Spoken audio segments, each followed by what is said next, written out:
مایوسی کفر کا دوسرا نام ہے. آپ مطمئن رہیں انشاءاللہ ہم حق پر ہیں اور اللہ تعالیٰ حق کی مدد کرے گا، اس کا وعدہ ہے. وَكَانَ حَقًّا عَلَيْنَا نَاصِرُ الْمُؤْمِنِينَ. سورہ روم میں اللہ تعالیٰ فرماتا ہے کہ مجھ پر اہل ایمان کی مدد کرنا میری ذمہ داری ہے. تو یہ ساری صورتحال بدلے گی انشاءاللہ، میں آپ کو یقین دلاتا ہوں. آپ مصر پر نظر رکھیے، وہاں جو کل اسد جو اخوان کے لیڈر ہیں انہوں نے جو حلف لیا ویسے تھے سپیکر کے، تو باہر عدالت کے کٹہرے میں حسنی مبارک اور اس کے دونوں بیٹے تھے. یہ آپ لوگوں کو جان لینا چاہیے کہ دنیا میں ہی اللہ تعالیٰ یہ نظارے دکھاتا ہے کہ جو لوگ جیل قید و بند کی صعوبتوں کا شکار بنائے گئے ان کو اللہ تعالیٰ نے فتح و نصرت عطا کی، اور جو ظالم تھے وہ عدالت کے کٹہرے میں ہیں. یہ تو آخرت کی سزا تو بہت بھاری سزا ہوگی ان کے لیے، لیکن آپ دیکھ لیجئے کہ دنیا میں بھی ہمیں دکھا رہا ہے اہل حق کو کہ بھائی مایوس نہیں ہونا چاہیے. تم خود اپنی آنکھوں سے بھی دیکھ سکتے ہو ظالموں کا زوال اور ظالموں کا انجام.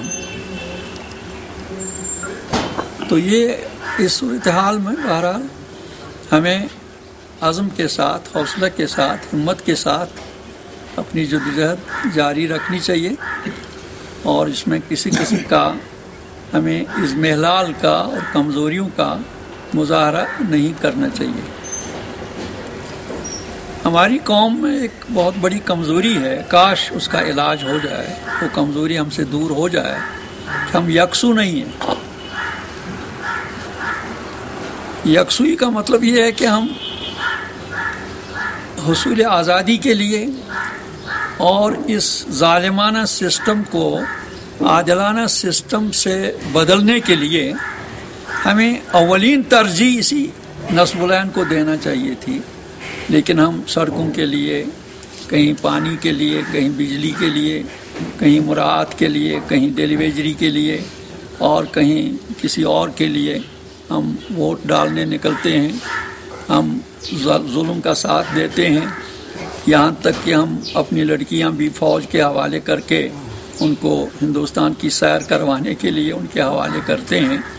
یہ بہت ہی دردناک پہلو ہے ہماری اجتماعی زندگی کا، جس سے بہرحال ہماری مظلوم قوم کو واپس آنا چاہیے، تائب ہونا چاہیے اور یکسوئی کے ساتھ اس حق و صداقت کی جدوجہد کو ساتھ دینا چاہیے. تو باقی باتیں جو ہیں انشاءاللہ ہم مشاورت کریں گے، اور باقی جو مسائل ہیں ان مسائل کے بارے میں بھی انشاءاللہ آپ کے سامنے گائیڈ لائنز آئیں گی. اور میں پوری مظلوم قوم سے یہ دردمندانہ اپیل دہراؤں گا کہ ہمیں سب سے پہلے یہ جو آکوپیشن ہے، جس آکوپیشن میں ہم گزشتہ 64 سال سے گھر لیے گئے ہیں، اور جو ہمارے مصائب، مظالم، سختیوں اور ہماری عزتوں کے چھن جانے، ہماری بستیوں کے اجڑ جانے، ہماری زمینوں کے چھن جانے اور ہمارے جنگلات کے صاف ہو جانے اور ہمارے جوانوں سے قید جیلوں کو اور قید خانوں کو اور پولیس اسٹیشنوں کو بھر دینے سے جو صورتحال ہمارے سامنے آ رہی ہے، اس صورتحال میں ہمیں حق و صداقت کے موقف پر استقامت کا مظاہرہ کرنا چاہیے. اور میں آپ کو یقین دلاتا ہوں کہ اللہ تعالیٰ ضرور ہماری مدد کرے گا. یہ سورہ احقاف کی آیت میں نے آپ کے سامنے پڑھی تھی، ان الذین قالوا ربنا اللہ ثم استقاموا. جو لوگ یہ کہیں کہ ہمارا رب حضرت اللہ ہے جل شانہ، ثم استقاموا، پھر وہ اس پر استقامت کا مظاہرہ کریں، فلا خوف علیہم ولا هم یحزنون، ان کے لیے کوئی خوف اور ان کے لیے کوئی غم اور ان کے لیے کوئی پریشانی نہیں ہے. تو ہمیں انہی صفات کا اپنے آپ کو متصف بنانا چاہیے، حامل بنانا چاہیے، تو اللہ تعالیٰ ضرور ہماری مدد کرے گا. ربنا تقبل منا انک انت السمیع العلیم وآخر دعوانا ان الحمد للہ رب العالمین. السلام علیکم ورحمۃ اللہ.